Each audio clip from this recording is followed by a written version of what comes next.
तीन चार प्रेस वार्ताओं में हम लोगों ने बात कही है। उसके बाद कुछ साथियों ने ये सवाल उठाया, बीजेपी के कुछ छोटे भैया लोगों ने प्रेस वार्ता की कि प्रशांत किशोर के पास पैसा कहां से आता है।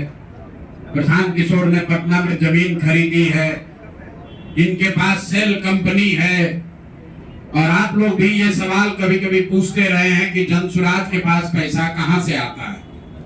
तो मैं आज किसी दूसरे पर बात करूं उससे पहले जरूरी हो गया है कि आप ये जानिए कि प्रशांत किशोर के पास पैसा कहां से आता है, उस पैसे को देने वाले लोग कौन है, उसका स्रोत क्या है, और उसको खर्च कैसे किया जाता है। क्योंकि सावन के अंधे को सब हरियाली दिखती है, बिहार के चोर नेताओं को सब चोर ही दिखता है। तो मैं आज कोई भी खुलासा करने से पहले अपने लिए, अपने जनसुराज में जुड़े हुए साथियों के लिए और बिहार की जनता के लिए बात बताना चाहता हूं। अभी आपको आंकड़े जारी कर रहा हूं, उसको नोट कीजिए ताकि बिहार की एक एक जनता जाने कि जनसुराज का पैसा कहां से आया है, किस माध्यम से आया है और वो कहां खर्च हो रहा है। मैं ऐसा इसलिए कह रहा हूं कि कोई कल उंगली न उठाए कि प्रशांत किशोर भी दूसरे पर इल्जाम लगा रहे हैं, दूसरे लोग भी प्रशांत किशोर पर इल्जाम लगा रहे हैं। तो हमारी ये नैतिक जिम्मेवारी है कि मैं आपको स्पष्टता से वो फिगर बताऊं।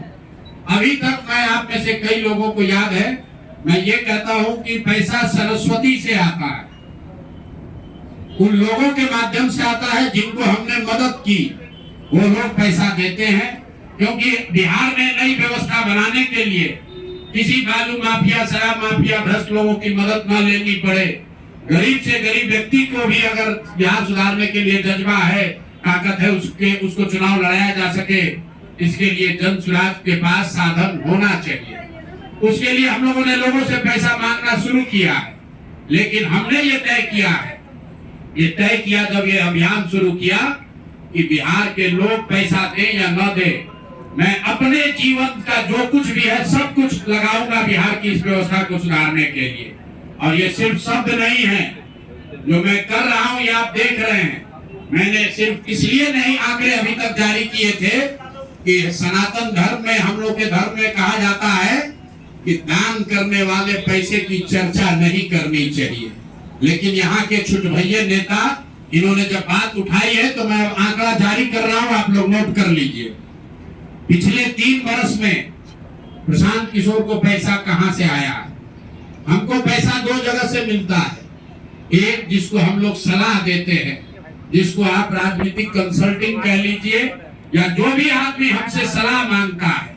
हमने जीवन में कभी किसी से फीस नहीं लिया, लेकिन जब बिहार का अभियान शुरू किए तो ये तय किया अब हम फीस लेंगे, क्योंकि हमको समाज के लिए पैसा चाहिए।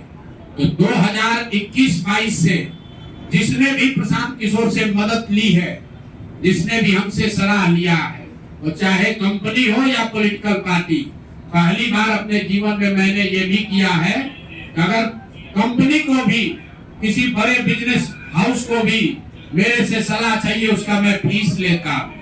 और टोटल जो फीस लिया गया पिछले 3 वर्ष में मेरे व्यक्तिगत अकाउंट में या मेरे से जुड़े हुए संस्थाओं में 241 करोड़। बिहार के लोग सुन लो, कर तुम चोरी करते हो, प्रशांत किशोर ने 241 करोड़ रुपया फीस के तौर पर मैंने पिछले 3 साल में जमा किया है। इस पर 30 करोड़ 95 लाख 68,764 रुपया जीएसटी पे किया गया है। ध्यान रखिए कि जो पैसा हम लोग सलाह देते हैं, उस पर जो फीस मिलती है, उस पर 18% भारत सरकार को जीएसटी देते हैं। तो 241 करोड़ रुपया हमने फीस के तौर पर लिया 3 वर्ष में, और उस पर 30 करोड़ 95 लाख रुपया हमने जीएसटी भरा। उसके बाद 20 करोड़ रुपया इनकम टैक्स दिया है, 20 करोड़ रुपया टैक्स दिया है, इनकम टैक्स, और 98 करोड़ 75 लाख रुपया डोनेट किया है जनसुराज पार्टी को अपने व्यक्तिगत अकाउंट से। हमको कहता है पैसा कहां से लाते हैं, हम लोग चोर नहीं है। 98 करोड़ रुपया अपना व्यक्तिगत पैसा मैंने जो बच गया खर्च के बाद ये तय किया है कि जीवन में जो भी पैसा कमाएंगे इस 10 साल में ये सब बिहार की व्यवस्था को सुधारने के लिए लगाएंगे। तो 241 करोड़ रुपया में फिर से नोट कर लो भाई, आगे सवाल जो पूछ रहे हैं।